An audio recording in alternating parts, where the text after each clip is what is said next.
Hello everyone, welcome to Law of Assumption Coaching. Thank you so much for coming back here again and I hope you guys are doing awesome. मुझे पूरी उम्मीद है आपने पूरा का पूरा week Diwali से रिलेटेड, भैया दूज से रिलेटेड, धनतेरस से रिलेटेड जितने भी अमेजिंग फेस्टिवल्स हैं उनको जी भर के मनाया होगा और अभी आप रिलैक्स्ड मोड में आ गए हैं. I am pretty much sure now you are ready to learn something new. तो as promised I am going to do today the Q&A part. अब Q&A में इतने सारे क्वेश्चंस ऑलरेडी हैं तो बहुत सारे लोगों के क्वेश्चंस मैं आज पूरी कोशिश करूंगी जवाब देने की. हाउएवर जो भी क्वेश्चंस आज रह जाएंगे उनको हम करेंगे कवर कल. तो कल तक के जितने भी क्वेश्चंस हैं उनको मैं Q&A पार्ट 2 में कल कवर कर लूँगी. बाकी आज मैक्सिमम क्वेश्चंस मैं कवर कर रही हूँ. तो with this happy note let's begin our video and let's take the first question. तो पहला क्वेश्चन है सचिन पवार जी का. इन्होंने कहा है मैम एसपी के बारे में आपने जो बताया वो ठीक है बट 3D में दूसरे लड़के से शादी करने को तैयार है, अभी भी उसको मैनिफेस्ट करना चाहिए या नहीं? मैम अभी मूड नहीं होता परसिस्ट करने का, क्या करूं? टाइम भी कम है मेरे पास, मैनिफेस्ट करना बंद कर दूं क्या? सरेंडर कर दिया है गॉड के पास, अभी आए तो ठीक, नहीं आए तो भी ठीक, उसमें सब मेरी ही गलती है इसलिए मैं किसी को दोष नहीं दूंगा या वो मेरे कार्मिक साइकिल था ये समझूंगा. वेल सचिन जी, पहली बात तो ये बात को ना दिमाग से निकाल दीजिए कि आपसे बाहर कुछ है. तो जो भी चीज़ें आपको 3D में दिखाई दे रही हैं, जैसा कि मैंने पहले भी कहा है, ये आप ही का क्रिएशन है. तो if you think that the 3D is showing you the opposite, मतलब जैसे आपके सिचुएशन में मैं आपका केस लेती हूँ यहाँ पर कि आपके एसपी की शादी जो है वो ऑलरेडी फिक्स्ड हो गई है, ठीक है. आप सबसे पहले अपने आप से पूछिए, आप जिस भी ड्यूरेशन में जब ये रिलेशनशिप में थे तो आपको अंदर ही अंदर मन में नेगेटिव फील क्या होता था? क्या आपके मन में जेलसी की भावना होती थी? क्या आपके मन में डाउट या फियर की भावना होती थी कि ये पर्सन कहीं अलग दूसरी जगह चला जाएगा? या आपके मन में ये रहता था कि ये पर्सन बहुत ही ज़्यादा मुझसे बेहतर है, आपको सेल्फ कॉन्सेप्ट अपना वीक लगता था और आप उसको ज़्यादा वैल्यू करते थे और आपको लगता था भाई इसको तो कोई भी मिल जाएगा, इसको बस आंख उठा के देखने की देर है.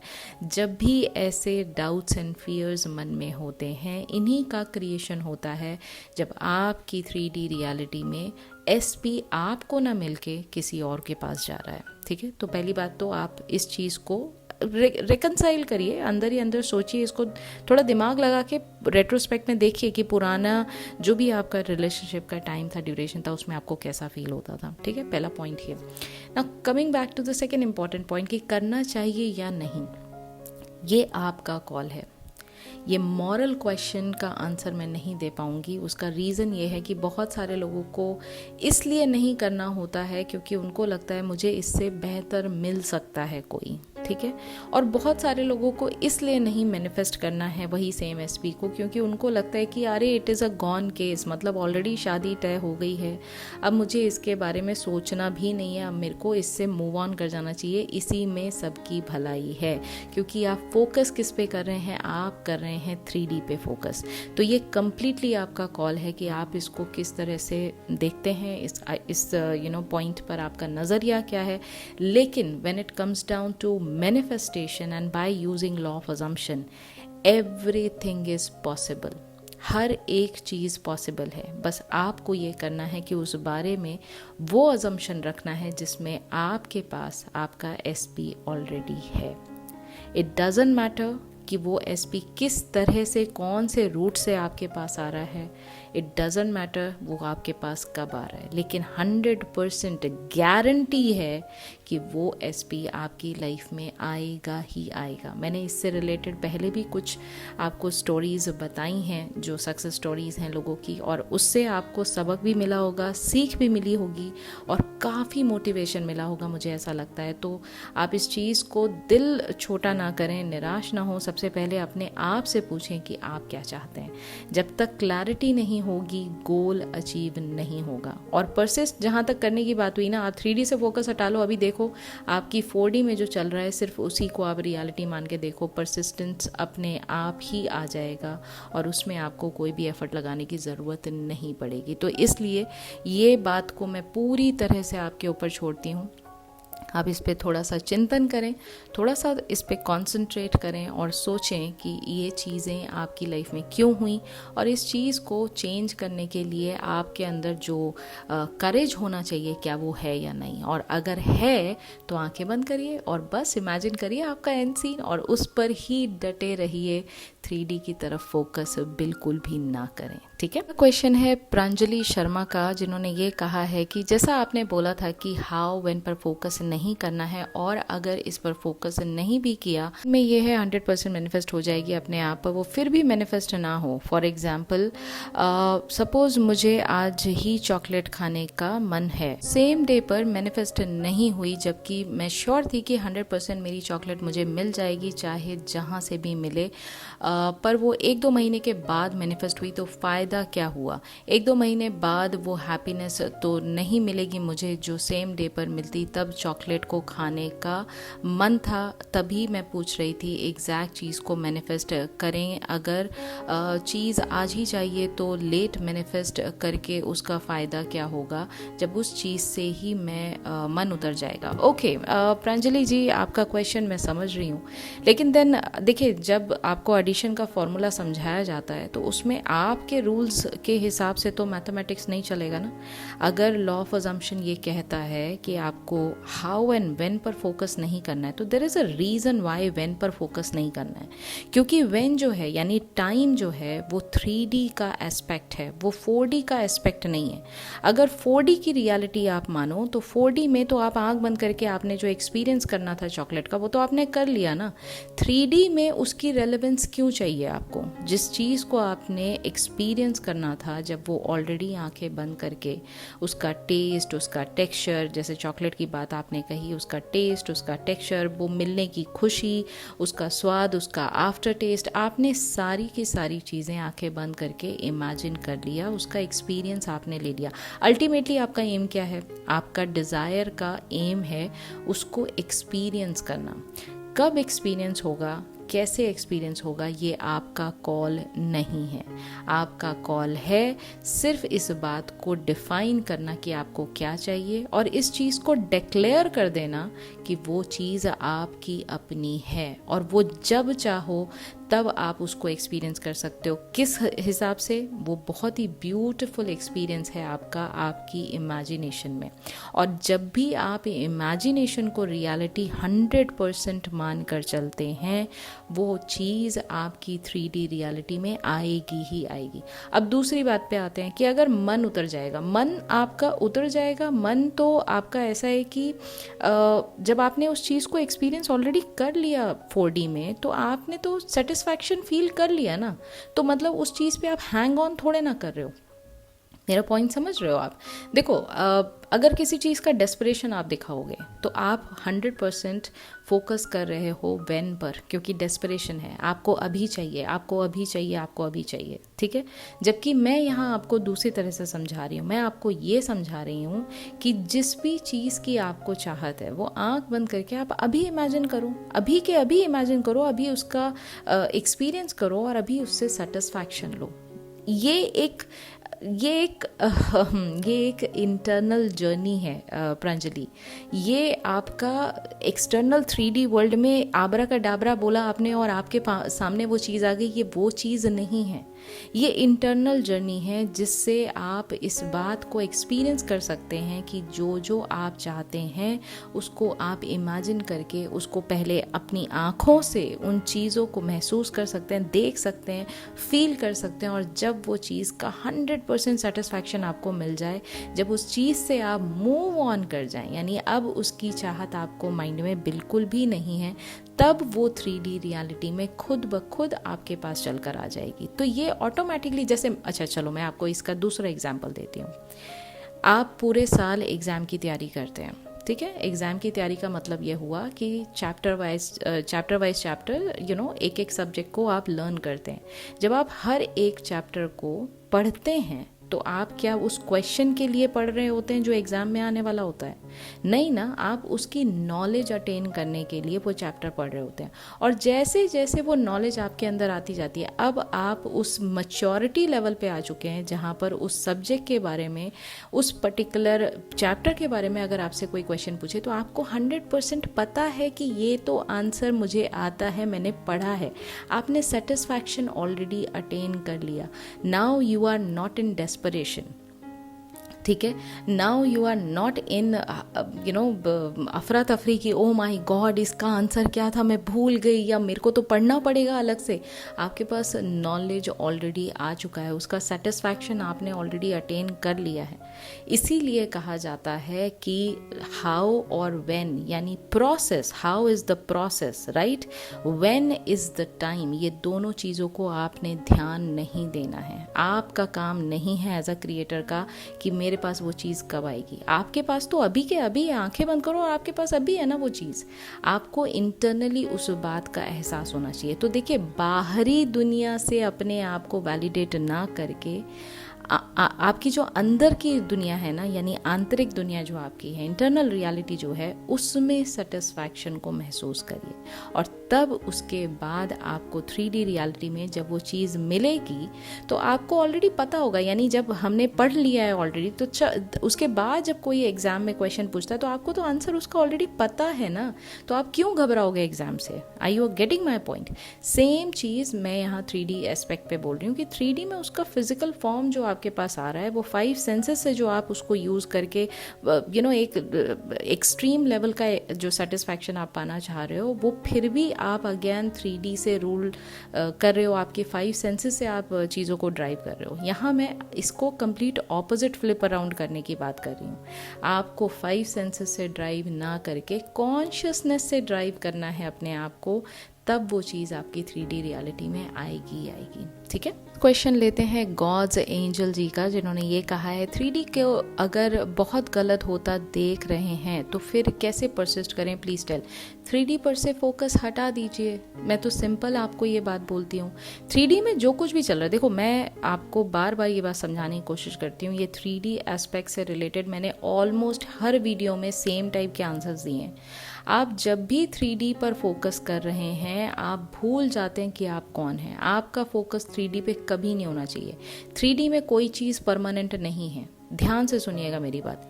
3D में कोई चीज़ परमानेंट नहीं है। क्यों? क्योंकि 3D सब कुछ क्रिएट आप कर रहे हैं। 3D में वो उसका रिफ्लेक्शन के फॉर्म में आपको दिखाई दे रही है। अगर 3D में सब कुछ ऑपोजिट चल रहा है तो सोर्स क्या है उसका, उस जो गलत जो चीज़ आपको दिखाई दे रही है, सोर्स हो आपका माइंड सोर्स है। ठीक है। तो जब तक माइंड को ठीक नहीं करोगे, और माइंड कैसे ठीक होगा भाई, अब जब जिस चीज़ को प्रॉब्लम के फॉर्म में अगर आप देख रहे हो, अगर उस पर से फोकस नहीं हटाओगे, आपके अंदर है सोल्यूशन। अगर सोल्यूशन पे फोकस नहीं करोगे तो हमेशा प्रॉब्लम ही आपको दिखाई देगी। और 3D से जब तक आप फोकस नहीं हटाओगे, परसिस्ट आप नहीं कर पाओगे। तो मेडिटेशन करिए, अपने आप को सेंटर करिए, अपने थॉट्स को सेंटर करिए, अपने आप को शांत करिए, और उसके बाद आपको उस इमेजिनेशन के एंड सीन में ड्वेल करना है। उसको बार बार इस तरह से एक्सपीरियंस करना है कि वो आपकी रियलिटी का हिस्सा लगे आपको। और जब आप उसको एक्सपीरियंस करेंगे, उसको बार बार रिपीट करेंगे, वो अपने आप 3D रियलिटी में आपको रिफ्लेक्ट करने, दिखाई देने लग जाएगा। 3D से फोकस हटाइए, तभी आपको जो चाहिए वो आपको दिखाई देने लगेगा, उसका मूवमेंट आपको दिखाई देने लगेगा 3D से। अगला क्वेश्चन लेते हैं लीलावती जी का। मैम, जो हम मैनिफेस्ट कर रहे हैं वो 3D में नहीं दिखता है तो डर लगता है, डेली होगा कि नहीं होगा, कब होगा? आप बोलते हो 3D में मत देखो। मैम, नहीं भी देखते हैं तो भी डर लगता है कि कब होगा कि नहीं। मैम, कैसे करें कि मैम आप बोलेंगे कि 3D रियलिटी नहीं है, बट 3D में हमारे डिज़ायर दिखेंगे तभी तो डर ख़त्म होगा।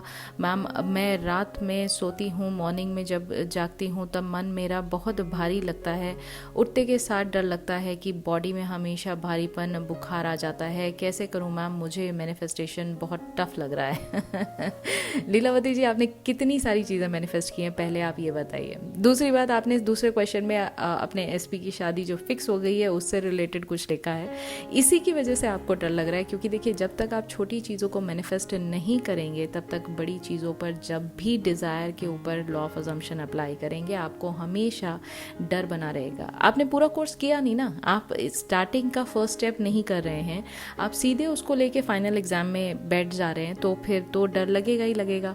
एक एक स्टेप है लॉ ऑफ अजम्पशन को भरपूर तरह से एक कॉन्फिडेंस के साथ जब आप अप्लाई करते हैं, छोटी छोटी चीज़ें, बहुत छोटी छोटी चीज़ें जब आप मैनिफेस्ट करना सीख जाते हैं और 100% आपको सक्सेस मिलती है, तब आपको कॉन्फिडेंस अपने आप आ जाता है। आपका कोई भी काम, जो भी काम है आप जो करते हैं, लेट्स से आपको कार चलाना बहुत अच्छे से आता है, जिस दिन आप पहली बार गाड़ी में बैठे होंगे और फर्स्ट टाइम आपने स्टीयरिंग पकड़ा होगा, तो आपको लगता है आपने 100 की स्पीड पे गाड़ी एकदम दौड़ा दी होगी? नहीं दौड़ाई होगी ना, मतलब टाइम लगा होगा, ट्रैफिक सिग्नल पे ब्रेक लगाना भूल गए होंगे, या ब्रेक की जगह एक्सेलरेटर आपने दबा दिया होगा, फर्स्ट गियर की जगह थर्ड गियर दबा दिया होगा। तो जो भी है, मतलब कहने का ये है कि प्रैक्टिस जब तक आप नहीं करेंगे लॉ ऑफ अजम्पशन के लिए, तब तक आपका ये डर माइंड से नहीं निकलेगा। अब जहाँ तक रही बात आपकी कि 3D में आप देखते हैं, 3D में नहीं भी देखेंगे तो डर लगता है। डर इसीलिए लगता है क्योंकि आपका कंप्लीट फोकस पहली बात तो 3D पे है, दूसरी बात आपका इतना ज़्यादा अटैचमेंट अपनी डिज़ायर से कि आपको लगता है अगर ये नहीं मिली तो लाइफ क्रैश है। ठीक है, अब यहाँ पर मैंने ये बात हर बार आप लोगों को समझाई है कि जब भी आप अपने से ज़्यादा किसी और चीज़ को वैल्यू दे देते हैं तो ऑटोमेटिकली आपके अंदर उस चीज़ को लूज़ करने का डर बैठ जाता है। यहाँ पर इसका कंप्लीट उल्टा है। As the creator of your reality, as the god of your reality, you are everything. जो मैं हर बार रिपीट करती हूँ, आप ही करता धरता हो, आप ही सर्वे सर्वा हो। अगर आप अपने आप को लोअर लेवल पे रखते हो और अपने से ऊपर किसी डिज़ायर को रखते हो, देन ऑब्वियसली जो आप फील कर रहे हो वही फील करोगे। ठीक है, तो पहली बात तो अपने सेल्फ कॉन्सेप्ट और अपने सेल्फ लव पर काम करिए। दूसरी बात, छोटी छोटी चीज़ों को मैनिफेस्ट करना सीखिए। इस पर मैंने ऑलरेडी वीडियो बना रखा है, आप जाके उसको चेकआउट करिए। जैसे जैसे आप चीज़ों को आगे बढ़ता देखेंगे, तब आपको समझ में आएगा कि फाइनली मेरे अंदर वो कॉन्फिडेंस बिल्ड हो रहा है, जिससे मुझे ये पता चलता है कि हर बार जो मैं इमेजिन करती हूँ वो मेरी रियलिटी में कन्वर्ट होता है। ठीक है, दैट्स वन। सेकेंडली, इस बात को दिमाग से निकाल दीजिए कि अगर ये हो गया तो क्या हो जाएगा। ऐसा कुछ भी नहीं है। आपकी लाइफ आपके अपने कंट्रोल में है। जब तक इस बात को आप समझेंगे नहीं और मानेंगे नहीं, लाइफ में कोई भी सिचुएशन हमेशा आपको डराती रहेगी। चाहे वो छोटे लेवल पे हो, चाहे वो बड़े लेवल पे हो, लाइफ में सिचुएशंस आपको डराती रहेंगी, क्योंकि आप अपने आप में कॉन्फिडेंट नहीं हैं। ठीक है, तो अपने आप पर भरोसा रखिए, अपने आप को वैल्यू दीजिए। सबसे बड़ी बात जो है वो ये है, अपने आप को ज़ीरो लेवल पे मत रखिए, अपने आप को वैल्यू दीजिए। और जैसा मैंने कहा कि छोटी छोटी चीज़ों को मैनिफेस्ट करना सीखिए, तब आपके अंदर ये जो डिज़ायर से रिलेटेड जो डर बैठा हुआ है कि 3D में नहीं दिखा तो क्या होगा, कब होगा, ये होगा, वो होगा, ये अपने आप निकल जाएगा। ठीक है। Now next question is from Dreams Come True. Actually I'm in love with someone for 7 years. We were in a relationship in 2016. उसके बाद ब्रेकअप हुआ था, but after that चीज़ें काफ़ी नॉर्मल हो गई। अब मेरा मैटर यही है कि right now I want a proper marriage commitment and मुझे शादी ही करनी है उससे। And in these 7 years, no matter how many times we both tried to move on from each other, but कभी नहीं हुआ। घूम फिर के एक दूसरे पर ही आके रुकते हैं हमेशा। I generally feel that this is meant to be. मैं affirmations देती हूँ, विजुलाइज भी, इमेजिन भी करती हूँ कि I am getting married to him, तो बहुत ज़्यादा खुशी फील होती है। इतनी खुशी फील होती है कि टीयर्स ही आ जाते हैं। I mean, इतना रियलिस्टिक लगता है सारी चीज़ें, but Is it like now I have to let go or what? I don't understand कि अब करना क्या है। I mean inspired action जैसे हम कहते हैं, या let go कैसे करूं, because thoughts तो आ ही जाते हैं। Okay, well, अगर आपने मेरी पुरानी वीडियोस देखी हैं Dreams Come True, then you would know what does the let go mean. Let go mean का मतलब ये होता है when you already know that whatever I am seeing in my 3D, whatever I am seeing in my 4D reality, which is your imagination, it is the truth. जब आपको उस बात से बार बार, जब जब भी कोई चीज़ हम बार बार करते हैं ना, उससे आपको एक सेटिस्फैक्शन मिलता है। Every time you are watching the same movie, जैसा मैं हमेशा एग्जांपल देती हूँ, एक जोक पे आप बार बार नहीं हंस सकते हैं। First time when somebody cracks a very awesome hilarious joke, what happens, you laugh your head off, you are rolling over the floor and you are just laughing your head off. That kind of situation is happening because you understood the meaning of the joke for the very first time, and it is the bone tickling situation for you. Am I right or wrong? But when it comes down to repetition of the same joke, there would be a time when you don't even feel like laughing on the same joke. Why? Because you have had that experience for many times. This is what exactly it is. मैं यहाँ पर ये कहना चाह रही हूँ कि जब भी कोई चीज़ आप रिपीट करते हैं, अगर सेम जोक को आप बार बार सुनेंगे तो हंसी नहीं आएगी। सेम इमेजिनेशन को जब आप बार बार इमेजिन करेंगे तो आपको एक पॉइंट आएगा जब आपको वो बोर लगने लग जाएगा। अभी आपके साथ वो सैचुरेशन पॉइंट नहीं आया है। जब सैचुरेशन पॉइंट आ जाएगा, रिपीट करते करते आप का खुद मन करेगा कि अब मुझे इस बारे में नहीं सोचना है। It is what it is. ये मेरे लाइफ का रियल ट्रूथ है, ये मेरी लाइफ की सच्चाई है, that I am already married to my SP. I have seen it in my eyes, I have seen it in my mind, now I know that this is the truth, and with this assumption you are living your life. यही आपको करना है, आपको कुछ नहीं करना है, बस keep on repeating what you are doing. You are absolutely on the right path. आप जो कर रहे हैं बिल्कुल ठीक कर रहे हैं, बस keep on doing it repetitively. and जब आपको saturation point achieve हो जाए, जहाँ पर आपको अब 100% satisfaction है, अब आपका इसको करने का बार बार मन नहीं करना है, now you stop doing it because you know that this is the ultimate truth. With this knowing आप अपनी लाइफ जी रहे हैं, और यही होता है लेट गो करना, यही होता है सरेंडर करना। और जहाँ तक रही बात टेकिंग इंस्पायर्ड एक्शन, वो ऑटोमेटिकली आपका सबकॉन्शियस माइंड आपको इंस्पायर करेगा। जो भी चीज़ें आपकी लाइफ में होंगी, जो भी मूवमेंट्स आपके 3D में होंगे, वो सबकॉन्शियस माइंड आपके लिए लेकर आ रहा है। और जहाँ पर आपको इंस्पायर्ड एक्शन लेना है, वहाँ खुद दिल अंदर से चीख चीख के कहेगा कि भाई आगे बात करो, this is your moment, you have to go for it. So this is how you are going to proceed further, and with this persistence you are going to get your end result. All right, next question is from Pushpa Anjali, जिन्होंने ये कहा है, ma'am मुझे monthly okay certain amount manifest करना है consistently, इसको कौन सा सीन विजुलाइज करूं और रिचनेस एक्सपीरियंस करने के लिए क्या विजुलाइज करूं ma'am, thank you in advance. Okay Pushpa ji, आपको रिचनेस के लिए पहले तो ये डिफाइन करना है कि रिचनेस आपकी लाइफ में क्या मैटर करती है, मतलब क्या है, डेफिनेशन क्या है रिचनेस की. इफ़ समवन इज़ वेल्दी, अगर कोई भी पर्सन अपने आप को रिच फील करना चाहता है, अब किसी के लिए रिच अमाउंट जो है रिच फील करने का अमाउंट जो है वो मे भी हो सकता है कि I don't know, maybe someone wants to earn say 1 lakh rupees a month. उसके लिए वही बहुत बड़ी बात है, ठीक है. किसी के लिए 1 CR भी बहुत कम है पर मंथ. किसी के लिए जो बड़े बड़े लोग हैं, बड़े बड़े बिजनेसमैन हैं, उनके लिए 100 crores a month भी बहुत कम छोटा अमाउंट है. तो इस चीज़ को पहले डिफाइन करना ज़रूरी है कि क्या एक अमाउंट है जो आप अगर मंथली तौर पर आपको अगर मिलने लग जाए तो आपको ऐसा लगेगा कि now it is okay, now you are getting everything that you always wanted. आपकी लाइफ में वो अबंडेंस जो है, जिससे आप जो चाहें, जैसा चाहें, जिस लेवल पे आप हैं उसमें आप उन सारी की सारी चीज़ों को एक्सपीरियंस कर सकते हैं.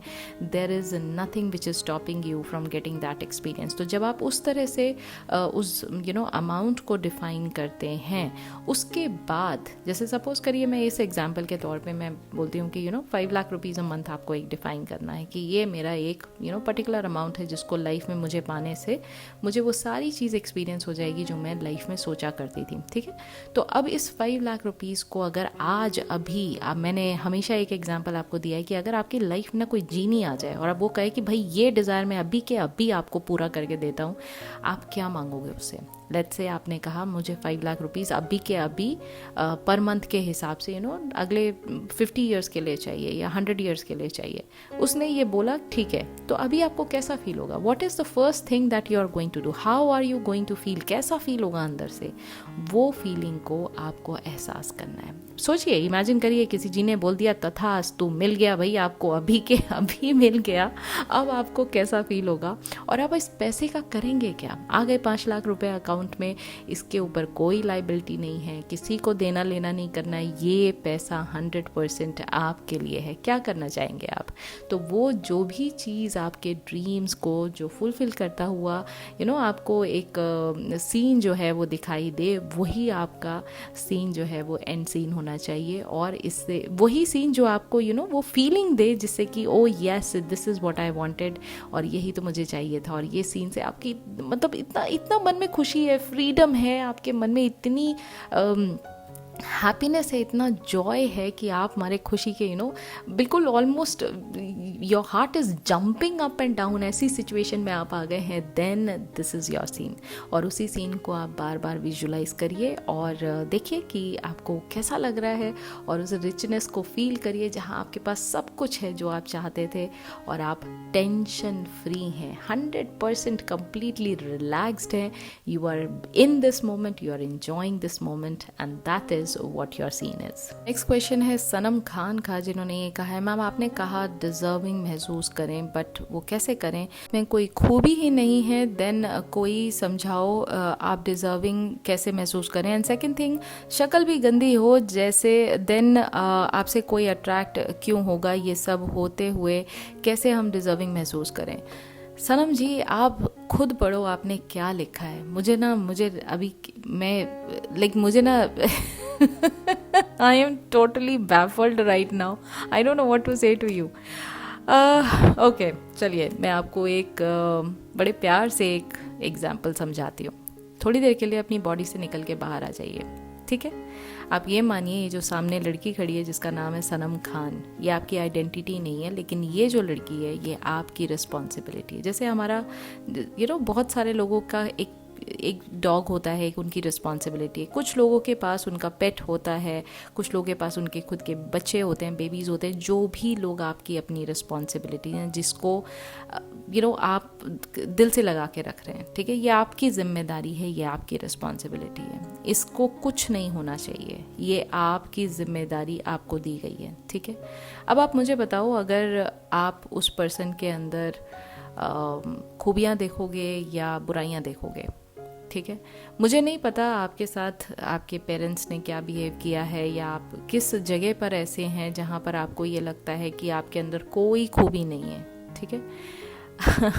आप अपनी आंखों को बंद करिए और एक थर्ड पर्सन की आंखों से उन सारी चीज़ों को डिफ़ाइन करिए अपने अंदर, जो कि आपको लगता है कि आप करते हैं, लेकिन इसका क्रेडिट आपको नहीं दिया जाता है। बहुत सारी चीज़ें आप करते हैं। सुबह उठते हैं, अपना बेड ठीक करते हैं, सुबह उठ के आप में भी हो सकता है कि कुछ लोगों को स्माइल पास करते होंगे आप, में be your parents, your family members. आप चाय बनाते होंगे, चाय पीते होंगे, मॉर्निंग में नाश्ता करते होंगे, घर के छोटे मोटे काम करते होंगे। ये सब खूबी है सनम जी, क्योंकि आप किसी पे डिपेंडेंट नहीं हैं।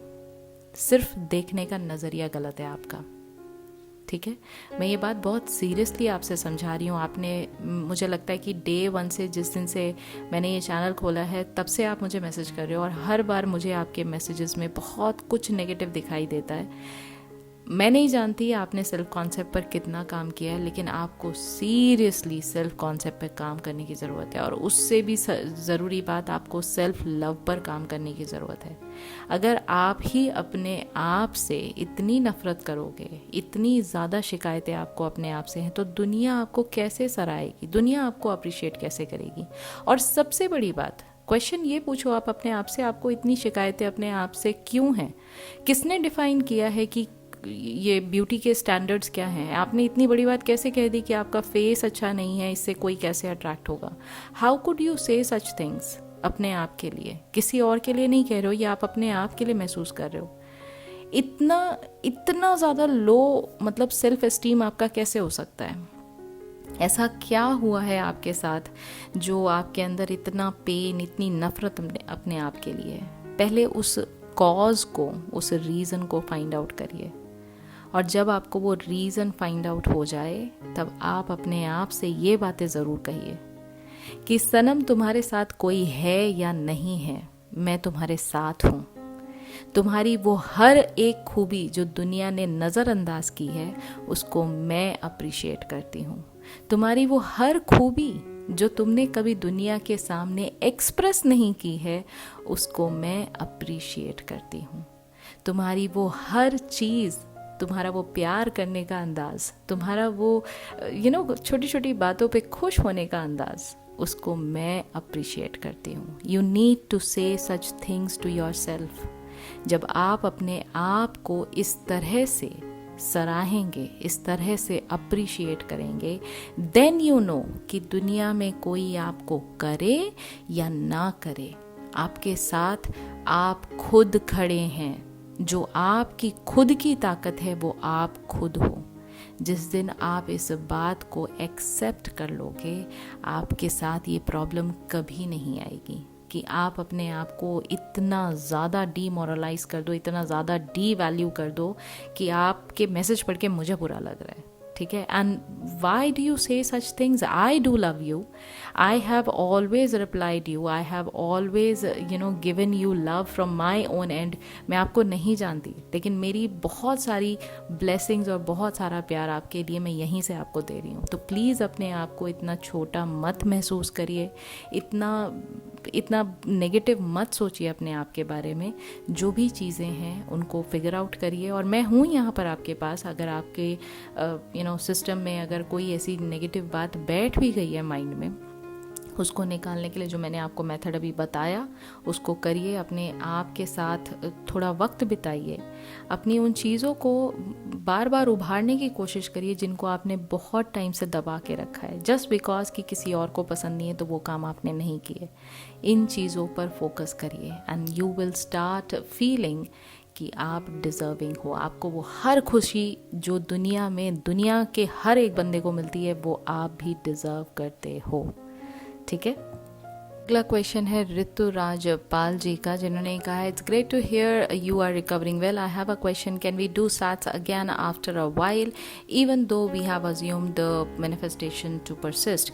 Of course you can, of course you can. SATS is a way जहाँ पर इसको इस तरह से समझिए आप, जैसे you have already watched a movie and you have enjoyed that movie for a really long period of time. When you have enjoyed it, eight that point of time आपको पूरा का पूरा सेटिस्फैक्शन आपने महसूस किया, बट अब कुछ दिन हो चुके हैं, अब आपका दोबारा मन कर रहा है वही सेम एक्सपीरियंस लेने का, तो डेफिनेटली आप सैट्स को दोबारा कर सकते हैं। आप दोबारा मूवी देखते हैं ना, बिल्कुल आप सैट्स दोबारा कर सकते हैं ना। सेकेंड मैसेज में आपने ये लिखा है, please don't get offended but when you said in this video मेरे हाथ में कुछ नहीं था, question triggered in my mind, I am the creator of my destiny, isn't that contradictory statement with regards to my assumption? Sorry, I'm not criticizing you, just to clarify myself. Sweetheart, you are not offending me. आपने शायद थोड़ा सा meaning समझने में ना गलती कर दिया। मैंने जब ये कहा कि मेरे हाथ में कुछ नहीं था, I was talking about my 3D situation. I was not talking about my mental situation, which is my internal reality. I was only telling you कि मेरे हाथ में कुछ नहीं था, मतलब in 3D it was not in my hand कि मैं वहाँ पर कोई भी एक एक्शन करती और मेरे को वो मनचाहा रिजल्ट मिल जाता। बट इन माई माइंड, मेरे माइंड में जो मैंने सोचा था वो 100% मेरे दिमाग में ये चीज़ बैठी हुई थी कि अगर मैं इस तरफ फोकस कर रही हूँ ना, जो मेरा सोल्यूशन है, मुझे पता है ये मुझे मिलेगा ही मिलेगा। दैट इज़ वॉट आई मेंट। ठीक है, तो I hope now you have understood. जो मैं कहना चाह रही थी वो सिर्फ और सिर्फ 3D के एस्पेक्ट में मैंने आपको समझाया था। It was nothing related with my assumption at that point of time. Alright, question है प्रणव का, जिन्होंने ये कहा है कि when Neville Goddard was manifesting to go to Barbados, did he only do SATS? Abdullah was ignoring him and saying you are in Barbados, how are you talking to me when you are already in Barbados? When Neville was walking in the street, was assuming as if he is in Barbados and walking on the street of Barbados, sleeping in his mother's house in Barbados? Like, can I use this technique? Like, imagine my girlfriend with me while going to work, holding her hands, talking to her as if I am already in a relationship with her, giving her present in my imagination. At night, imagine as if she's in bed with me, my arms wrapped around her. Of course you can, Pranav. When I said about SATs. SATs is one of the technique.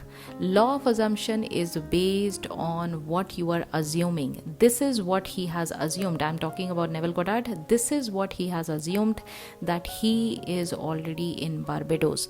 तो जब उन्होंने ये imagine किया कि वो already Barbados में हैं, उससे पहले उन्होंने ये अज्यूम किया कि नहीं, ये जो मैं देख रहा हूँ ना, ये मेरी रियलिटी नहीं है, मेरे मन में जो चल रहा है वो मेरी रियलिटी। और मन में क्या चल रहा था? मन में चल रहा था कि वो तो जिस सड़क पर वॉक कर रहे हैं, वो जो सड़क है वो भी बारबेडोस में है। वो अपने घर पर सो रहे हैं, लेकिन वो एक्चुअली मन में कहाँ सो रहे थे? वो अपने मदर के घर में मन में सो रहे थे।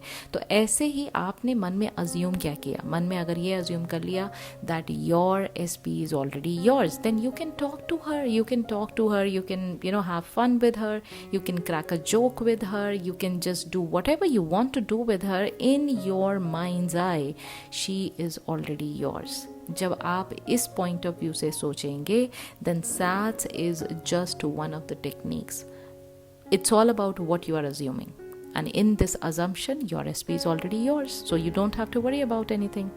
अगला क्वेश्चन है बंदना का, जिन्होंने कहा है मैं स्कॉलरशिप मैनिफेस्ट करना चाहती हूँ, मैं लॉ ऑफ अजम्पशन को कैसे करूँ? मेरे फादर का काम भी सही नहीं चल रहा है, पैसे की भी दिक्कत रहती है हमेशा, आप मुझे प्लीज़ बताइए कि मैं क्या करूँ। एंड मुझे बताइए कि जो लॉ ऑफ अजम्पशन में है, जब हम इसे यूज़ करेंगे तो क्या पूरा दिन ये अज्यूम करना है कि मेरी विश पूरी हो गई है? प्लीज़ हेल्प मी दी। बंदना स्वीट हार्ट, स्कॉलरशिप क्या, आप दुनिया की कोई भी चीज़ जो मैनिफेस्ट करना चाहते हैं लॉ ऑफ अजम्पशन से, सिर्फ आंखें बंद करके इमेजिन करिए कि जो आप चाहते हैं वो ऑलरेडी आपके पास है। जहाँ बात आती है पूरा दिन अज्यूम करने की, पूरा दिन थोड़े ना कोई चीज़ अज्यूम की जाती है। अज्यूम सिर्फ एक बार की जाती है कि हाँ ये मैंने मान लिया, ये मेरा अपना है, ठीक है। जब आपने ये चीज़ मान ली तो उसके बाद आप उसको पूरा दिन थोड़ी ना बैठ के रटते रहते हैं, रिकॉल करते रहते हैं। नहीं, ऐसा नहीं है। आपकी अजम्पशन आपके माइंड में जन्म लेती है, और उस अजम्पशन को आप वैल्यू कितना दे रहे हैं ये टोटली आपके ऊपर है। अगर आज मुझे ये लगता है कि oh you know what, I am already a billionaire, मेरे माइंड में अगर ये बात ऑलरेडी आ चुकी है, then it is already in my mind.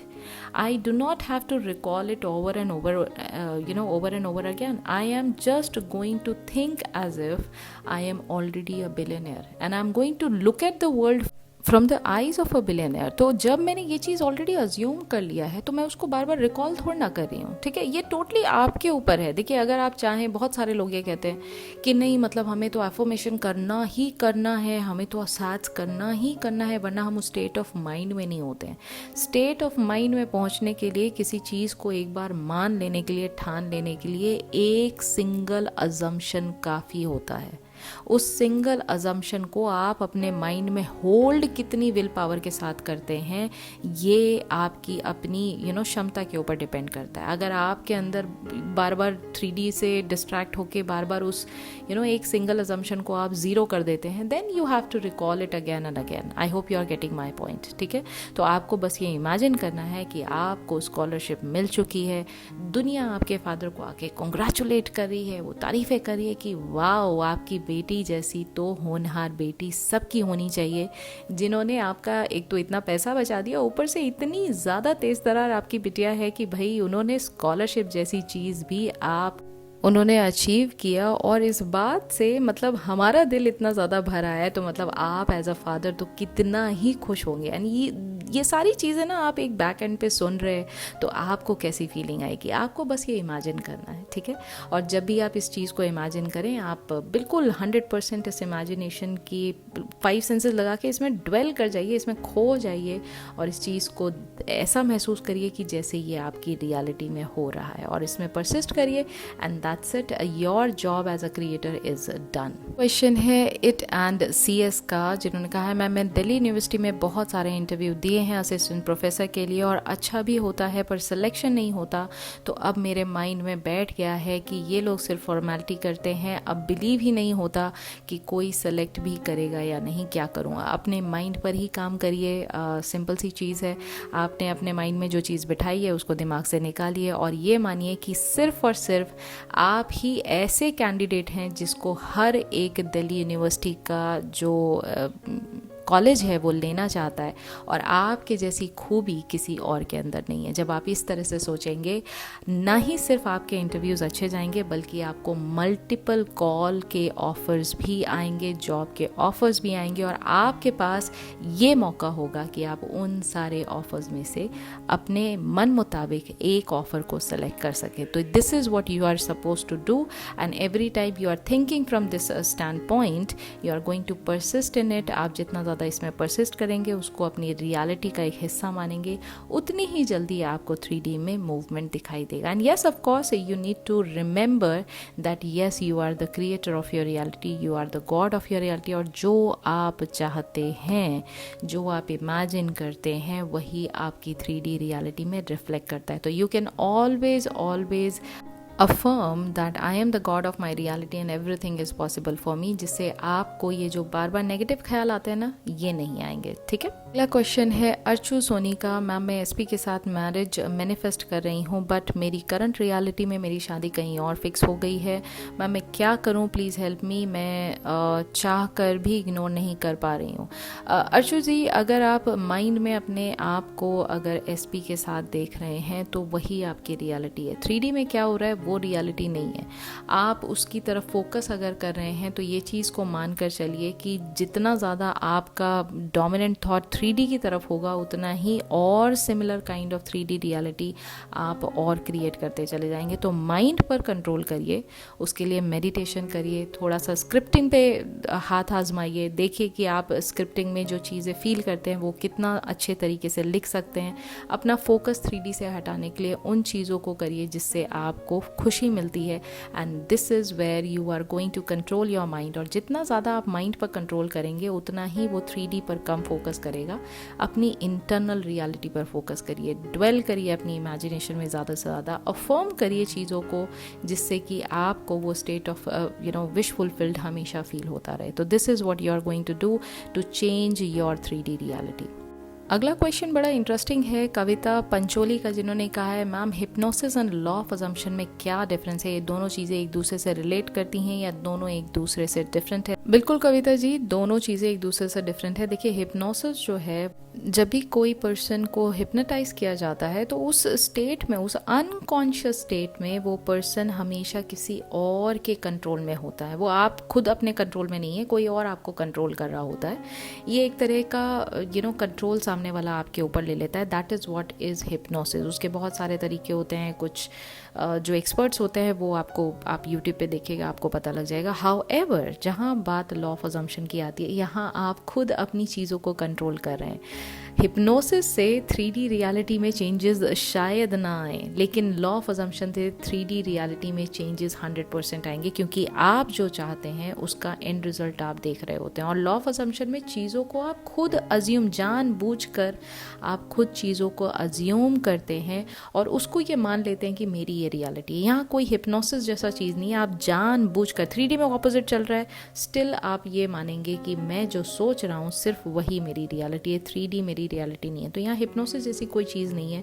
आप अपने एक्शंस को कंट्रोल नहीं करते हैं, आप अपने माइंड के थॉट्स को कंट्रोल करते हैं उस अजम्पशन के अलाइनमेंट के साथ, जहाँ पर आप ये देख पा रहे हैं कि 3D में भले कुछ भी चल रहा है लेकिन जो मेरी डिज़ायर है वो मेरे माइंड में मेरी अपनी हो चुकी है। This is what is the major difference between hypnosis and the law of assumption. अगला क्वेश्चन है मुस्कान सिंह का। मैम, पहले पैसा मैनिफेस्ट या वेट गेन, क्योंकि मेरे लिए दोनों ही ज़रूरी हैं। LOA में मैं बिगनर हूँ। तो अगर मुस्कान जी आप बिगनर हैं तो दोनों में से कुछ भी मत करिए। आप बहुत छोटी सी चीज़ जो है, जैसे कि येलो डक देखना हो गया, या फिर आप छोटी छोटी ब्लू कलर की कार देखना हो गया, ऐसी छोटी छोटी चीज़ों को मैनिफेस्ट करना पहले सीखिए। और जब इस पे आपका पूरा कमांड हो जाए उसके बाद आप आगे बढ़िए। जो आपकी डिज़ायर है उस पर क्लैरिटी रखिए। पैसा मतलब क्या, कितना पैसा चाहिए आपको, उस पर पहले गोल डिफाइन करिए।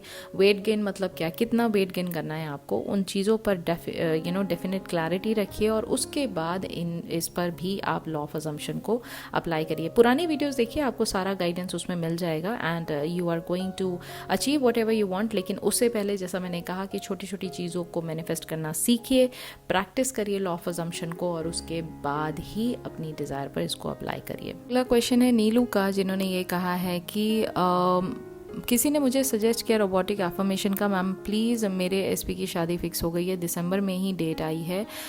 मैम प्लीज़, बहुत कम टाइम है, प्लीज़ हेल्प मी। ओके नीलू जी, पहले तो आप पुरानी वीडियोस को देखिए। मैं आपको थोड़ा सा समझाने की बस इतना यहाँ कोशिश करती हूँ कि अटैचमेंट डेट से मत रखिए। इस बात को दिमाग से बिल्कुल निकाल दीजिए कि दिसंबर में डेट है तो मेरे पास टाइम बहुत कम है। नहीं, आप पहले अपने मन पर ये बात को डोमिनेंट थॉट के तौर पे बना के रखिए कि जो मेरा एसपी है यानी स्पेसिफिक पर्सन है, ही इज़ ऑलरेडी माइन। उस बात को इमेजिन करिए, उस बात को बार बार अपने मन में देखिए और बार बार उस चीज़ में फील करिए कि yes you are his wife. And जितना ज़्यादा आप इस चीज़ को फील करेंगे उतना ही ज़्यादा आप 3D की तरफ ध्यान नहीं देंगे। उसके लिए आपको जो भी करना पड़े, आप सैट्स करना चाहें तो आप सैट्स कर सकते हैं, आप रोबोटिक एफर्मेशन करना चाहते हैं तो आप वो कर सकते हैं, कुछ लोग स्क्रिप्टिंग में बिलीव करते हैं, आप वो कर सकते हैं, टोटली अप टू यू।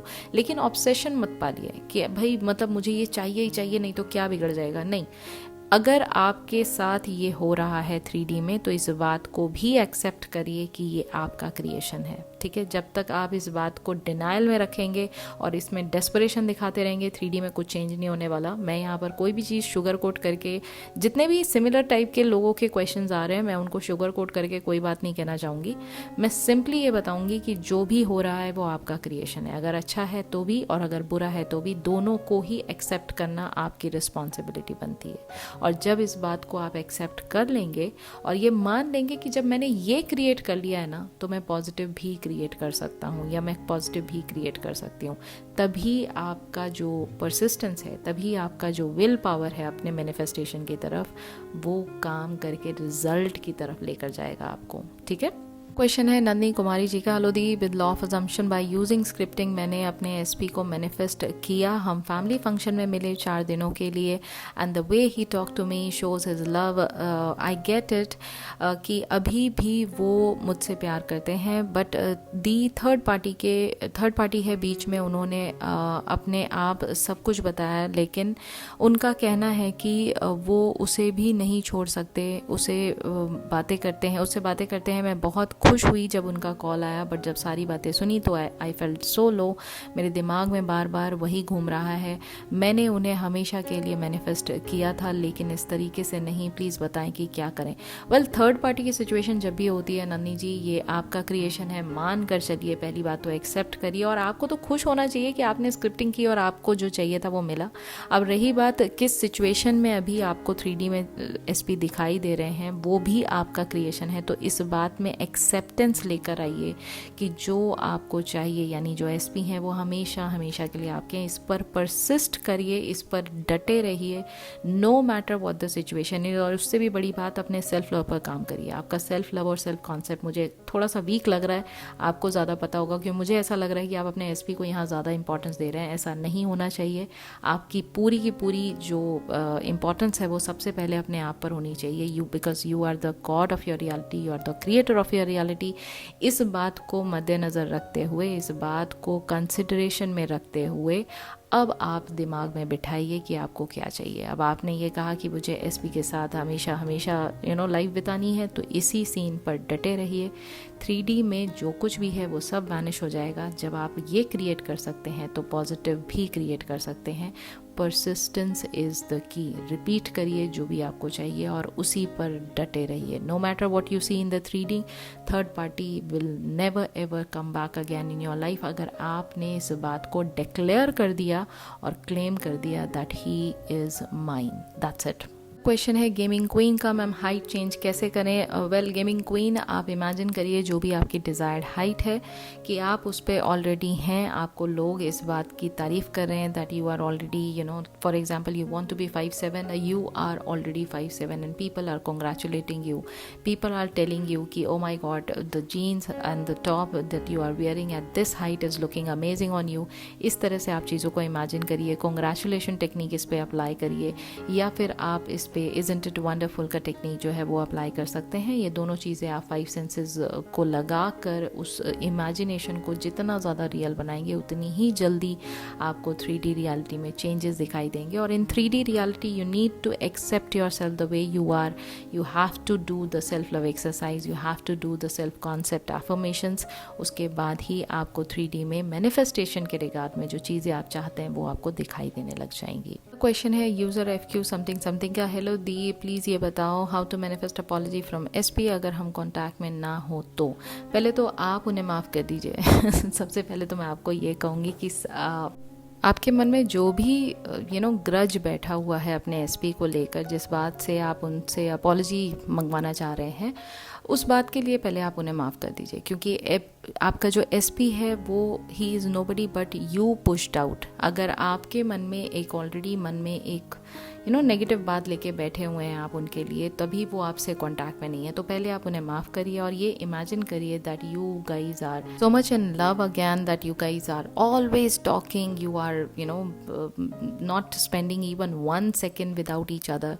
आप इस तरह से अपने आप को जब इमेजिन करेंगे, then and only then your SP is going to crawl back to you और वो आपसे हर वो चीज़ कहेंगे जिससे आप उनके साथ हमेशा हमेशा के लिए उनके साथ हो जाएं। तो इस चीज़ को सबसे पहले अपने माइंड में जितने भी पुराने ख्याल हैं आपके SP से रिलेटेड जो नेगेटिव हैं उनको निकालिए। उसके लिए आपको उन्हें माफ़ करना ज़रूरी है। आपके मन का वो जो ग्रज है उसको निकाल के बाहर करिए, अपने आप को ऊपर रखिए और उसके बाद उन सारी चीज़ों को इमेजिन करिए जिससे आप दोनों वापस से टुगेदर हैं and you guys are in love with each other. और उस इमेजिनेशन में ड्वेल करिए और परसिस्ट करिए तो आपको 3D में चेंजेस आपके दिखाई देने लग जाएंगे। अगला क्वेश्चन है 123HHH का, दी मेरा एक क्वेश्चन है, मेरे SP ने एक बार उसके एक्स के साथ बात किया था ऐसे ही नॉर्मल, पर मैंने जब देखा तो मुझे बहुत ज़्यादा इनसिक्योरिटी हुई और उस दिन से मैं बहुत डाउट लेने लगी हूँ।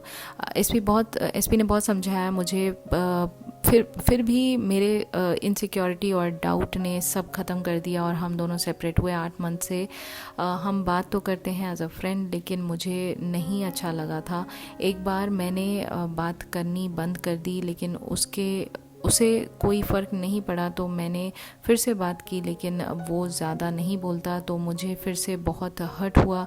इसलिए मैंने ये 2 दिन से बात करना छोड़ दिया है। उसको प्यार से ओके समथिंग समथिंग प्यार करता है मुझसे, समथिंग समथिंग ओके अंडरस्टूड।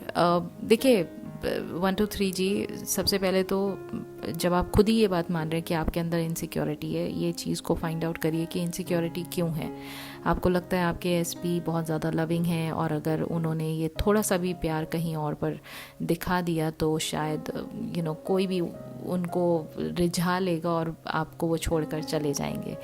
क्या चीज़ है जो आपको इस बात को सोचने पर मजबूर कर देती है कि आपके अंदर इनसिक्योरिटी है? वो आपसे बहुत ज़्यादा गुड लुकिंग है या जो भी फैक्टर्स हैं, एक चीज़ गारंटीड है कि आप अपने आप को उनसे लोअर लेवल पे रखते हैं, ठीक है? That is why you feel insecure, ठीक है? That's number 1। Number 2 is you do have the lack of self love in your life. आप अपने आप से पहले प्यार करना सीखिए, अपने आप में खुद इतना सेटिस्फाइड रहिए कि अगर आप किसी के साथ हैं ना तो दुनिया को ये फील होना चाहिए कि oh my god she is with me. It is not the other way around. अगर आप उल्टा सोचेंगे ना तो हमेशा इनसिक्योरिटी और डाउट में ही आप ज़िंदगी को काट देंगे, ठीक है? तो इसके लिए सेल्फ लव पर बहुत ज़्यादा काम करिए। आपका सेल्फ लव बहुत कमज़ोर है। जब तक सेल्फ लव अच्छा नहीं होगा, सेल्फ कॉन्सेप्ट अच्छा नहीं होगा, ये 3D में जो सिचुएशन है SP से रिलेटेड आपको दिखाई दे रही है, whenever it is related with love, okay, आपको सेल्फ लव पर सबसे पहले ध्यान देना है, सेल्फ कॉन्सेप्ट पर सबसे पहले ध्यान देना है और इनसिक्योरिटी खुद ब खुद चली जाएगी। And last is you need to do imaginal scene, जहाँ पर जो आप चाहते हैं वो ऑलरेडी आपके पास है, यानी SP आप ही के साथ हैं and he is dying to be with you. ये आपको इमेजिन करना है, ठीक है? क्वेश्चन है प्रकाश राय का, जिन्होंने क्वेश्चन पूछा, बस इतना बता सकते हैं माइंडफुलनेस कैसे फॉलो करें? Easy and simple ways. Well, इस पर मैं, आपने कहा है वीडियो बनाने के लिए, मैं डेफिनेटली इस पे वीडियो बनाऊंगी। अगला क्वेश्चन जो आपने कहा है, बार बार पास्ट ट्रॉमा एंजाइटी होता है, 10 दिन तक जाता है, फिर 2 दिन परेशान करता है और फिर निकल जाता है।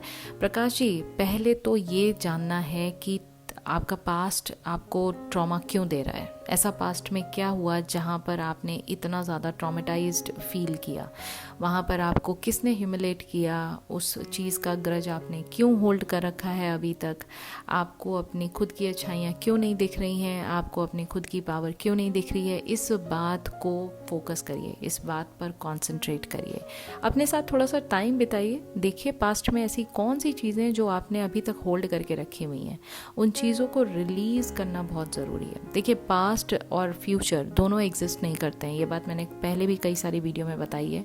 पास्ट इसलिए एग्जिस्ट करता है क्योंकि आप चाहते हैं, आपने उसको मेमोरी में अभी तक सजो के रखा हुआ है और उस मेमोरी को आप बार बार रिकॉल करते हैं। जब भी आप उस मेमोरी को बार बार रिकॉल करते हैं, कहीं ना कहीं आप या तो नेगेटिव फैक्टर अगर है तो आपको ट्रॉमा फील होता है, एंजाइटी फील होती है, ये सब चीज़ें होती हैं। कुछ लोग पास्ट की जो पॉजिटिव मेमोरीज हैं उनको भी सजो के रखते हैं, तो वो पास्ट में ही जीना बिलीव करते हैं, क्योंकि उनको लगता है 3D रियलिटी में तो भाई कुछ भी नहीं है, उनके हिसाब से कम्प्लीटली ऑपोजिट चल रहा है, और वो उस खुशी को वो बार बार महसूस करना चाहते हैं। दैट इज़ वाई ये उनको हमेशा लॉस्ट फील होता है 3D में रह के। तो दोनों सिचुएशन में आप ये मानकर चलिए कि पास्ट एग्जिस्ट नहीं करता है, पास्ट आपके माइंड में जगह बना के बैठा हुआ है। और वो क्यों बना के बैठा हुआ है? क्योंकि आपने उसको अलाउ किया। और क्यों अलाउ किया? क्योंकि आपका जो लॉजिकल माइंड है ना, जब भी किसी चीज़ से हम हर्ट होते हैं ना, तो हमारा लॉजिकल माइंड हमारे को प्रोटेक्शन के तौर पे एक गार्ड करने लग जाता है, और वो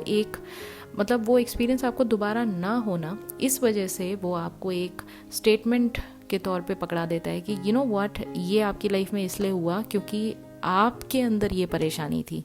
अगर आप उस पर्सन पे भरोसा नहीं करते, या जो भी सिचुएशन है, एक एग्जांपल के तौर पे आप भरोसा नहीं करते, तो वो आपका दिल नहीं तोड़ता, या वो जैसी भी सिचुएशन है जिसमें आप हर्ट हुए, वो आपको हर्ट नहीं करता। तो यहाँ पर आपको उसने कहा कि दोबारा कभी भरोसा मत करना, वरना दोबारा से ये तुम्हें फील करना होगा। तो आपने क्या किया? आप डर डर के जीना स्टार्ट कर दिया आपने। तो यहाँ पर लॉजिकल माइंड को शांत करना बहुत ज़रूरी है।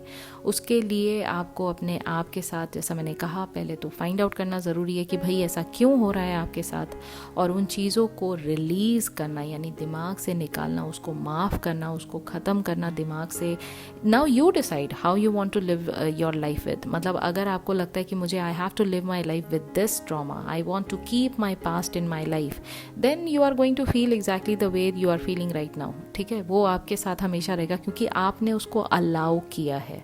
राइट अगर आज आपने ये डिसाइड कर लिया बस बहुत हो गया, enough is enough, I don't want my past to be carried away with me, I don't want to carry this baggage of my past again and again in my life, this is it, I am going to release everything, ये बात को अब मैं वापस से दोबारा नहीं दोहराऊंगा अपने माइंड में, दिस इज़ इट, अपने पास्ट अपना वहीं के वहीं ख़त्म कर दिया। तो you need to bring your awareness in the present moment. जब भी आप प्रेजेंट मोमेंट में अपनी अवेयरनेस को लेकर आते हैं, आप जो प्रेजेंट है अभी right now, what ever the time is, what ever the place is, आप इसमें अपने आप को महसूस करिए। और जब आप इसमें अपने आप को महसूस करेंगे, पास्ट की चीज़ें बार बार रिकॉल नहीं होंगी। So this is what I wanted to give you as the answer, and yes for sure I am going to make a video on mindfulness step by step, but उसके लिए थोड़ा सा आपको इंतज़ार करना पड़ेगा, बिकॉज जैसा मैं बार बार कहती हूँ, there are so many things that we need to cover, but I am making a promise to you that it is going to be on this channel very very soon regarding the mindfulness topic for sure. अगला question है प्रणव का again. उन्होंने ये कहा है कि दी क्या मैं जस्ट सोने से पहले मेडिटेशन पे बैठ के सेट कर सकता हूँ क्या? लेट के करने में दिक्कत होती है, बहुत विजुलाइज ही नहीं कर सकता हूँ। मैं नॉर्मली 10 मिनट सैट मेडिटेशन करके बेड पर अफर्मेशन कहते कहते सो जाता हूँ। इज़ इट ओके और शुड आई डू और should I visualize? Yes, it is absolutely okay. See, the more you are comfortable with the whole process, the faster it is going to work for you. अगर आप अपने आप को बहुत ज़्यादा uncomfortable रखोगे ना प्रोसेस में, तो आपको कभी फीलिंग नहीं आएगी। ठीक है, माइंड आपका डिस्टर्ब रहेगा, माइंड कभी कॉन्सेंट्रेटेड फॉर्म में किसी चीज़ पर फोकस ही नहीं कर पाएगा। ठीक है, तो इसलिए जितना ज़्यादा आप कंफर्टेबल रहें, मतलब इतना भी कंफर्टेबल नहीं होना चाहिए कि आप करते करते ही बीच में सो गए, वो भी नहीं होना चाहिए। But that being said, make sure that you are in a position जहाँ पर आप पूरा प्रोसेस बड़े कंफर्टेबल होके कर रहे हैं और उस चीज़ को फील कर रहे हैं। अगर जहाँ कहीं भी आपको थोड़ा सा डिस्टर्बेंस लग रहा है, then make yourself a little more comfortable and then do the whole process, and the way you have written all the things, it is absolutely fine, you can definitely do it, no problem in that. Question है big boys toys का। मान लो मैंने 40,000 rupees manifest करे हैं और मैं daily SATS और repetition से एग्जैक्ट अमाउंट मैनिफेस्ट कर लिया, ओके। फिर मुझे 50 के मैनिफेस्ट करना है, तो क्या मुझे बार बार अपने माइंड को रीप्रोग्राम करना होगा? ऐसे तो मैं एक ही गोल पर पूरी लाइफ करता रहूँगा। Oh my God, big boys toys D, इतनी छोटी सोच आप क्यों रख रहे हैं? पहली बात तो ये सोचिए ना, अभी आपका एंड गोल क्या है? मैं बार बार ये सोचती हूँ, 40,000 आपको क्यों चाहिए था? 40,000 से दुनिया तो नहीं खरीद रहे थे आप, कोई पर्टिकुलर एम था आपका वो 40,000 मैनिफेस्ट करने का, राइट? तो उस एम को आपने पा लिया। अब आपका बड़ा एम क्या है? अगर आपका बड़ा एम है मेरे पास गाड़ी होना चाहिए, मेरे पास बंगला होना चाहिए, मेरे पास ये होना चाहिए, मेरे पास, then imagine yourself to be in that place, right? इसमें 40 से 50, फिर अभी तो आपने 50 का, मुझे तो लग रहा था फिर 40 से 41 पहुंचेंगे आप। What is the point? ये तो बच्चों वाला क्वेश्चन हो गया ना। आपका एंड गोल क्या है? What is your desire? Let me ask you this question, what is your desire? आपका डिज़ायर 50,000 कमाने का है क्या? या आपका डिज़ायर पूरी लाइफ में वो अचीव करने का है जो आप बचपन से सोचते आ रहे थे? अगर आप बचपन से ये सोचते थे कि मेरी लाइफ का एम 50,000 कमाना है पर महीना, देन दिस इज़ इट, ये आपका एम हो गया और ये आपकी डिज़ायर हो गई और इसका एंड रिजल्ट आपको 50,000 रुपये महीना आ रहा है। लेकिन अगर आपका ये एंड गोल नहीं है, तो जो एंड गोल है उस पर फोकस करिए ना। बाकी तो चीज़ें साइमल्टेनियसली अपने आप होती रहेंगी। उसमें ये 40 और 50 और इसका फिगर डाल के उसको इतना कॉम्प्लिकेट करने का क्या प्रोसेस है? ये तो कोई मतलब ही नहीं है। बहुत सिंपल सी बात है। क्वेश्चन ये है आपको क्या चाहिए। आज की डेट में आप ये कहते हैं भाई मुझे बैंक बैलेंस चाहिए, say for example I want to be financially free, ठीक है। If you are having this desire, अब फाइनेंशियली फ्री का आपका जो डेफिनेशन है वो क्या है? Let's say it is having से crores, say 10 crores in 1 million into my bank account. This is what I want, okay? $1 million in my bank account. मैं आपकी बात एक एग्जाम्पल के तौर पे कर रही हूँ. If this is what you want, then this is it. Just imagine that you have this kind of money in your bank account, and not just the money. You do not have any liability, first of all, and second of all, you are so happy having this kind of financial freedom in your life कि आपको जो चाहिए life में उससे आप वो कर सकते हैं. तो ये आपका फाइनल एम हुआ, ठीक है. ये 40 से 50, 40 से 45, 40 से 41 इस तरह से काम नहीं होता है, ठीक है. तो I hope you have got my answer and I hope you have got the clarity on your question as well. Question है साबिक खान का, जिन्होंने कहा है मेरा एक सवाल है, मैं अपने एसपी को मैनिफेस्ट कर रही हूँ और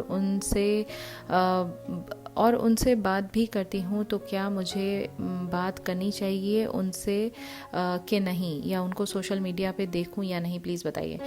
टोटली अप टू यू सवी जी. द थिंग इज़, अगर आपको ये चाहिए कि you want to be married to this person, ठीक है, तो फिर आपको उस माइंडसेट से चीज़ों को देखना है.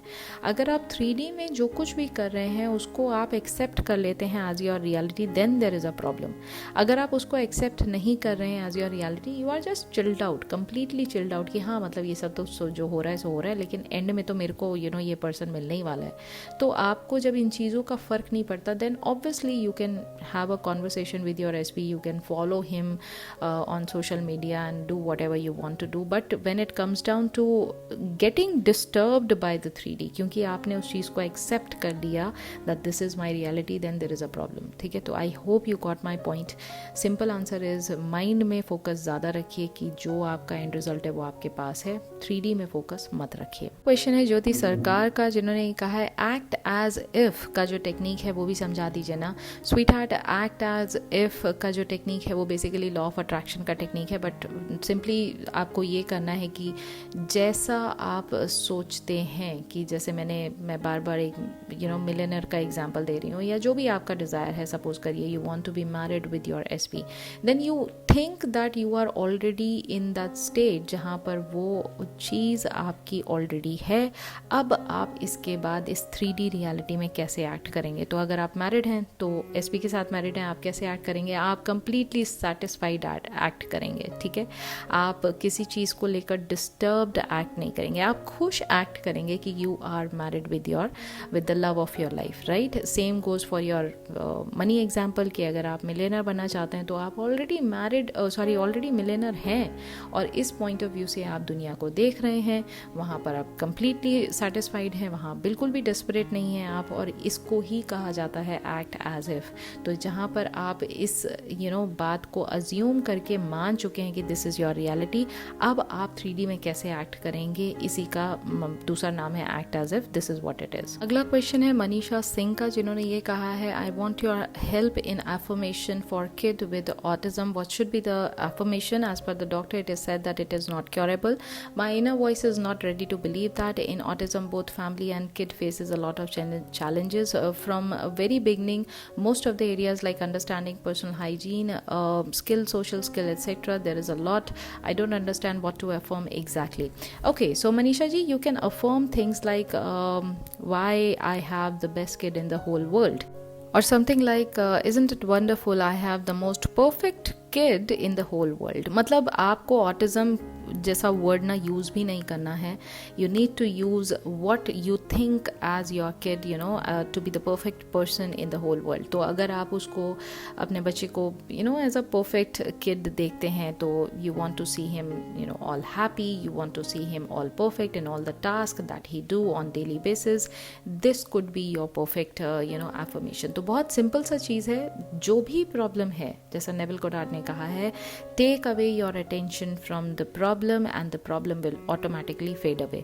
तो सिंपल सी बात है, जो भी आपका प्रॉब्लम है, you are focusing on the problem which is right now in your case it is autism. Take that focus away from the problem and start affirming the opposite. The things will automatically change in 3D. I hope you get my point.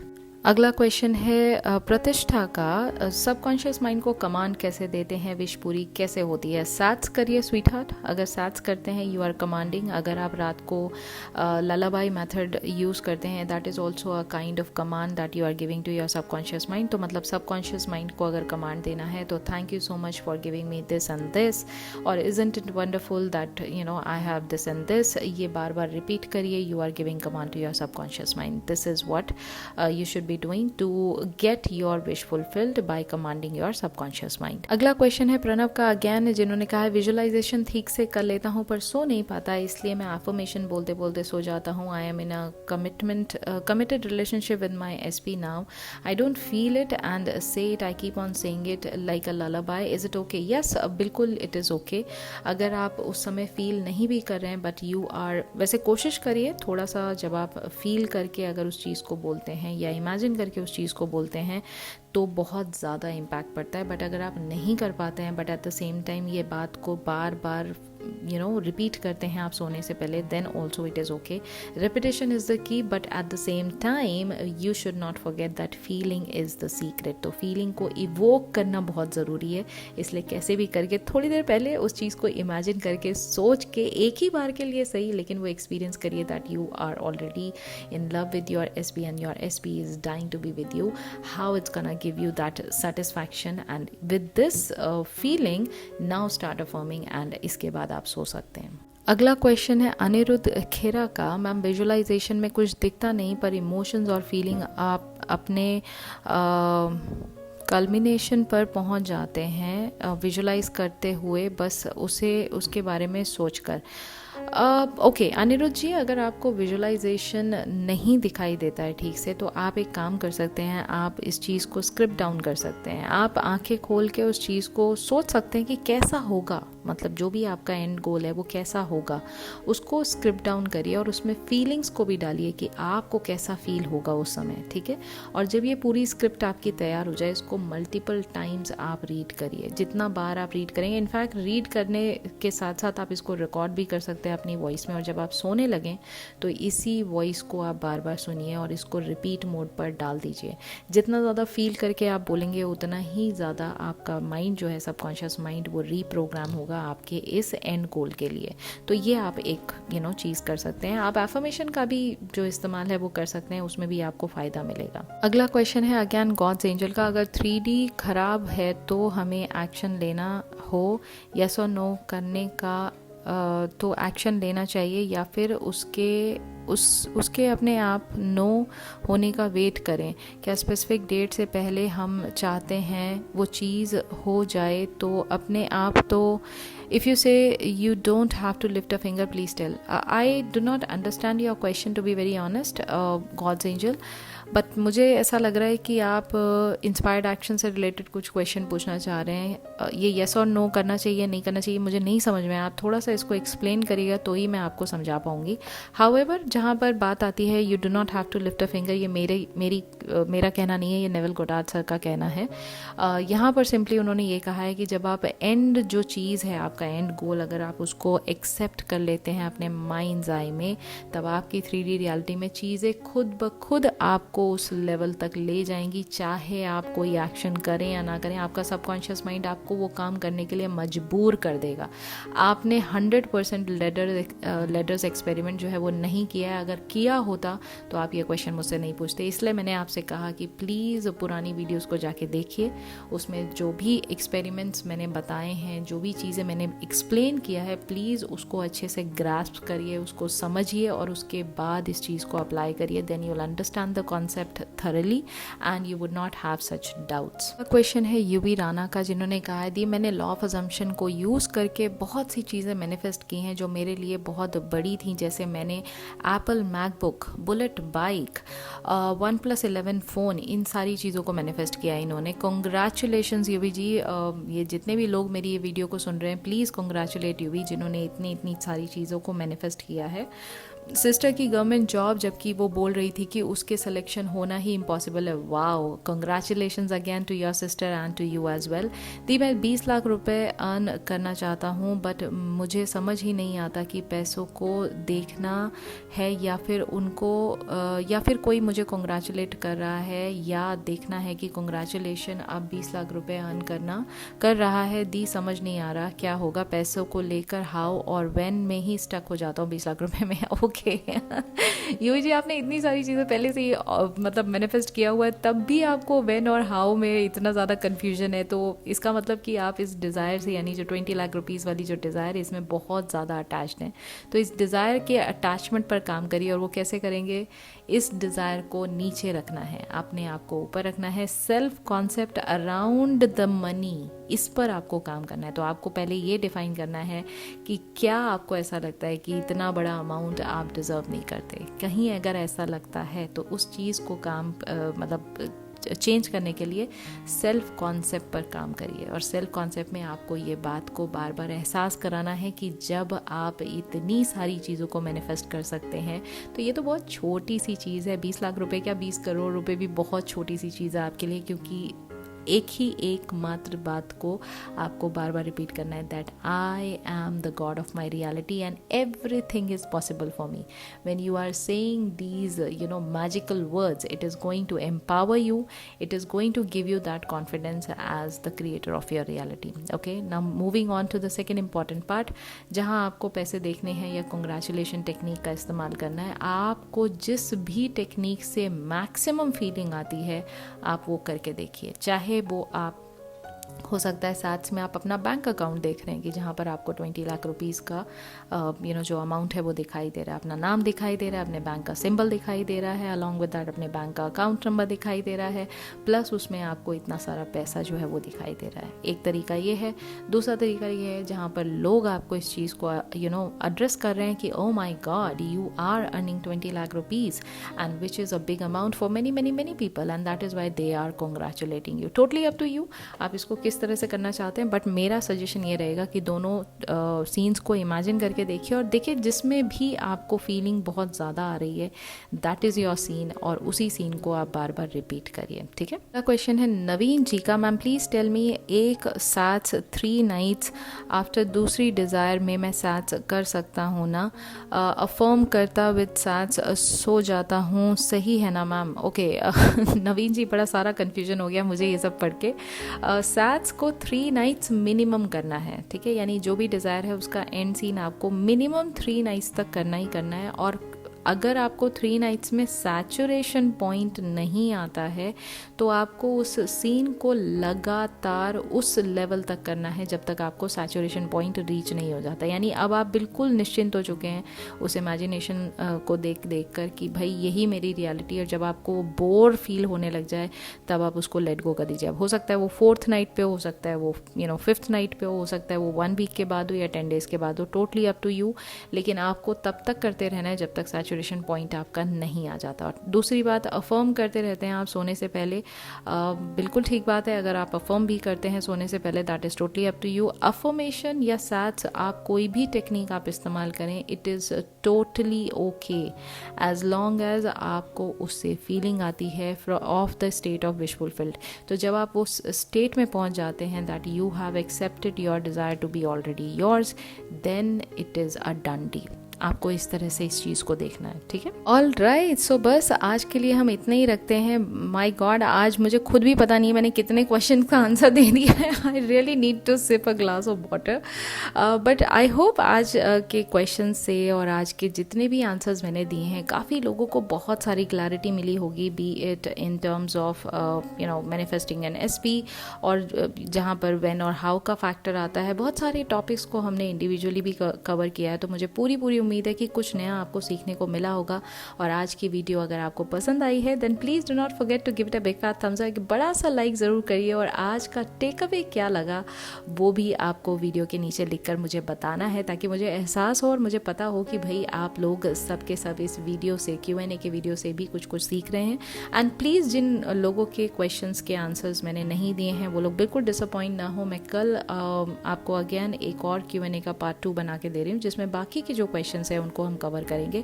Q&A की videos थोड़ा सा लंबी होती हैं, लेकिन trust me हर एक Q&A की video से आपको कुछ ना कुछ सीख ज़रूर मिलेगी। तो किसी भी वीडियो को मिस मत करिए, आपकी ही भलाई है इसमें। जितना ज़्यादा आप चीज़ों को डीपली समझेंगे उतना ही अच्छे से आप प्रैक्टिस करेंगे और उतनी ही जल्दी आपको रिजल्ट 3D में आपके मैनिफेस्टेशन के रिगार्ड में आपको दिखाई देंगे। तो that is what I wanted to से।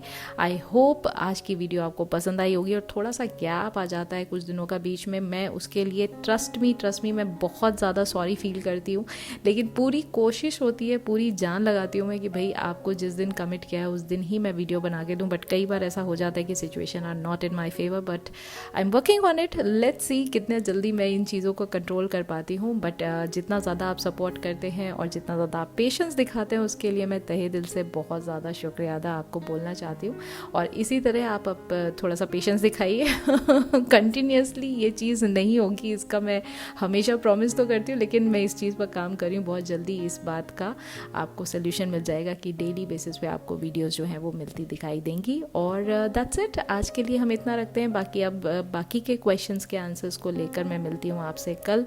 तब तक अपना ख्याल रखिए। और before you go, do not forget to follow me on my Instagram as well. My Instagram handle is Law of Assumption Coaching. आप इस पर भी मुझे फॉलो कर सकते हैं। यहाँ पर भी मैं बहुत सारी नेवल गुडार्ड से रिलेटेड मोटिवेशनल कोट्स डालती रहती हूँ, ताकि आपको डेली बेसिस पे मॉर्निंग में ही मोटिवेशन मिल जाए और आप हमेशा अलाइन रहें अपने मैनिफेस्टेशन से।